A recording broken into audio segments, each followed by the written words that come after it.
I love you, Allah.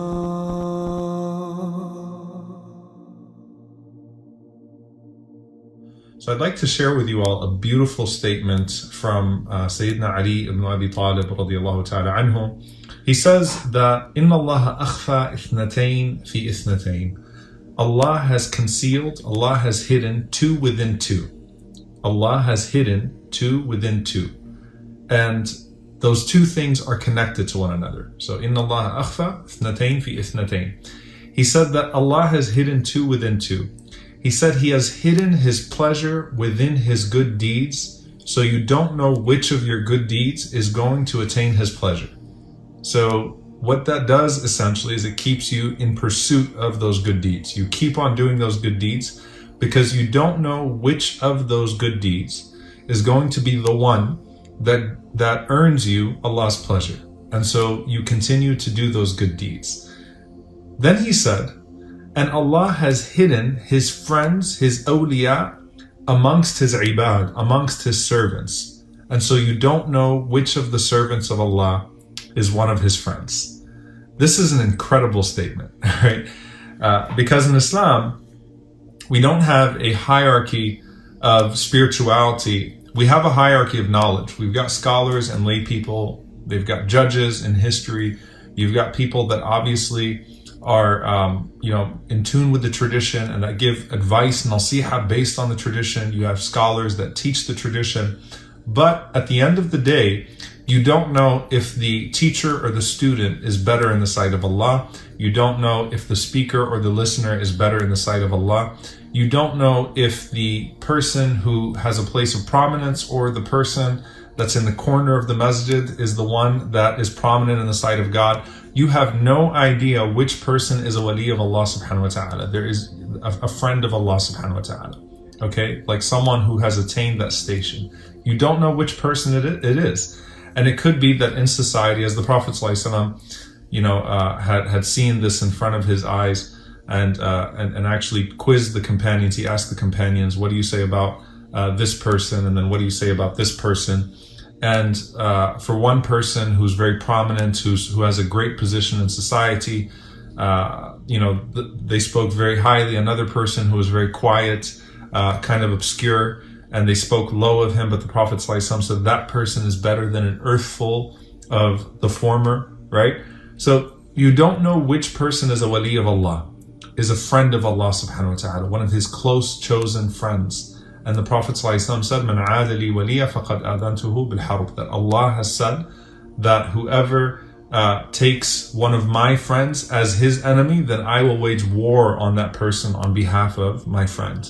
So you don't know who you're messing with, literally, when you're messing with someone, when you are wronging someone, and when you are belittling someone, because that might be a person that is favored in the sight of Allah subhanahu wa ta'ala, that has a high position with Allah subhanahu wa ta'ala. What's the connection between these two statements? Well, the first one is Allah has hidden His pleasure within His good deeds. The second one is Allah has hidden those whom He is pleased with amongst His servants. And so Allah has hidden His pleasure, and Allah has hidden those whom He is pleased with. Allah has hidden His pleasure, and Allah has hidden those whom He is pleased with. What's the connection between the two? Well, for one, when it comes to our good deeds, we do not belittle a single good deed because that might be the good deed that attains Allah's pleasure, that earns us Allah's pleasure. And two, we don't belittle any person in front of us and how we treat that person because that person might be one of those whom Allah is highly pleased with. And so honoring that person attains us a greater honor in the sight of Allah subhanahu wa ta'ala, because you're treating someone with honor that Allah has honored as well. So whether that's the person, in the time of the Prophet ﷺ, the woman that cleans the masjid, that people, didn't really look too closely at, right? Whoever it is, you have no idea who that person is that is honored in the sight of Allah subhanahu wa ta'ala. And so don't belittle good deeds, and don't belittle good deeds to people that have been belittled in society. Okay? So it's not just لا تحقرن من المعروف شيئا, belittling the good deeds. We think that this person is worth more of my time than that person. Okay? Or this person is someone that I should worry about more than that. No, right? Because you don't know who amongst the servants of Allah subhanahu wa ta'ala is most treasured and most high. And the beauty of this is that that person might not even know that they're a wali of Allah subhanahu wa ta'ala. They might not even know that they're one of those chosen friends of God. Because they're in the first category of people that are doing a bunch of good deeds, and they don't know at what point they unlocked Allah's pleasure on themselves and became one of those awliya of Allah subhanahu wa ta'ala, and they're still turning away doing those good deeds, because that's how you become a wali. You don't become a wali because you're born to a family. You don't become a wali because you just wake up one day and Allah subhanahu wa ta'ala says you're going to be a wali, right? You become a wali because of doing sincere good deeds and developing that relationship with Allah. So you become a wali because you're in the first category of people that is in pursuit of Allah's pleasure, that is hidden within those good deeds, and you keep doing those good deeds.